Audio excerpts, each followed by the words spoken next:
किसी भी समस्या को ठीक करने का दो ही तरीका होता है, उस समस्या के मूल कारण को शिक्षा में डाल देना और अस्थायी समाधान करने के लिए कठोर कानून बना देना।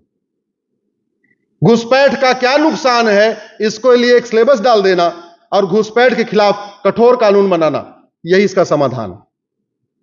धर्मांतरण से क्या नुकसान हो रहा है?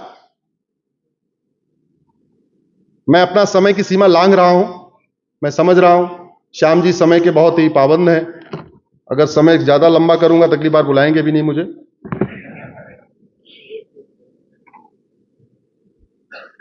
एक सवाल मैं लास्ट में करके, चूंकि यहां पे आप सब बैठे हुए हैं, भारत का संविधान कहता है इक्वेलिटी।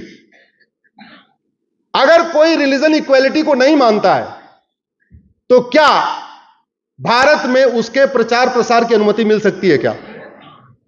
जोर से बोलिए जरा।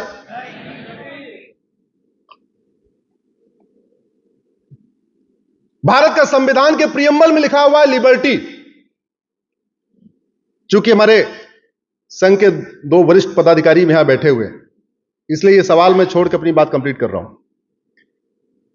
भारत का संविधान के प्रियम्बल में लिखा हुआ है liberty of thought, liberty of believe, liberty of faith. अगर किसी रिलीजन में लिबर्टी ऑफ थॉट है ही नहीं है, सोचने की आपको इजाजत ही नहीं है, उसमें लिखी हुई बातों पे, जैसे हम वेद पे शास्त्रार्थ करते हैं या रामायण पे शास्त्रार्थ करते हैं, ऐसे उसमें लिखी हुई बातों केवल फॉलो कर सकते हैं, आप तर्क नहीं कर सकते। तो क्या उसको इजाजत संविधान देता है क्या?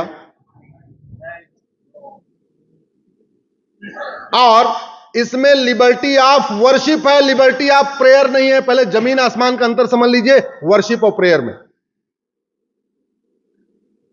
मैं किसी और सत्र में धर्म के ऊपर चर्चा करूंगा, वर्शिप और प्रेयर के बीच में अंतर बताऊंगा, मंदिर और मस्जिद के बीच में अंतर बताऊंगा। यह संविधान लिबर्टी ऑफ वर्शिप देता है, और अगर लिबर्टी ऑफ प्रेयर भी देता है तो क्या दूसरों के प्रति नफरत सिखाने की छूट दी जा सकती है क्या?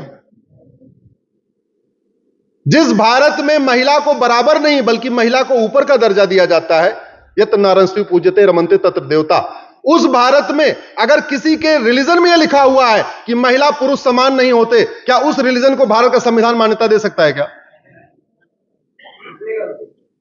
भारत के संविधान में लिखा है फ्रेटर्निटी। फ्रेटर्निटी मतलब भाईचारा सबके बीच। अगर किसी के संविधान में कहता है कि नहीं, किसी का रिलीजन कहता है कि fraternity among only with in community, not universal fraternity, यह कह रहा है भाईचारा होना चाहिए सब में। अगर किसी रिलीजन में पाक नापाक का कॉन्सेप्ट हो कि जो इस रिलीजन को माने पाक, जो ना माने नापाक, क्या उसको भारत का संविधान इजाजत दे सकता है क्या? प्रियम्बल में लिखा है यूनिटी एंड नेशनल इंटीग्रेशन, अगर उसको आप अपनी भाषा में ट्रांसलेट करिए तो राष्ट्र देवो भव। अगर किसी रिलीजन में राष्ट्र का कॉन्सेप्ट ही नहीं है, राष्ट्र देवो भव का कॉन्सेप्ट ही नहीं है, वंदना का कॉन्सेप्ट ही नहीं है, वंदे मातरम का कॉन्सेप्ट ही नहीं है, उसके बल्कि खिलाफ लिखा है, क्या उसको भारत का संविधान इजाजत दे सकता है क्या? मैं चाहता हूं इस पे एक बार सुप्रीम कोर्ट के जज बताएं, क्योंकि सुप्रीम कोर्ट के जज ही संविधान के सर्वोच्च इंटरप्रेटर है। सुप्रीम कोर्ट के जज इस बात को सोचें कि अगर किसी रिलीजन में संविधान में लिखी हुई equality, justice, liberty, fraternity, unity, national integration के खिलाफ सिखाया जा रहा है, अगर किसी स्कूल में पाक नापाक सिखाया जा रहा है, अगर किसी स्कूल में संविधान की धज्जियां उड़ाई जा रही हैं, क्या ऐसे स्कूलों को चलाने की इजाजत दी जा सकती है क्या? इस पे संसद में भी चर्चा होनी चाहिए और सुप्रीम कोर्ट में भी चर्चा होनी चाहिए, जनता में भी चर्चा होनी चाहिए, समाज में भी चर्चा होनी चाहिए। इसी के साथ मैं अपनी बात खत्म कर रहा हूं। आपने हमें बुलाया, अपनी बात रखने का अवसर दिया, मैं आप सबको प्रणाम करता हूं, क्षमा मांगता हूं आदरणीय श्याम जी से, मैंने थोड़ा समय ज्यादा ले लिया। धन्यवाद।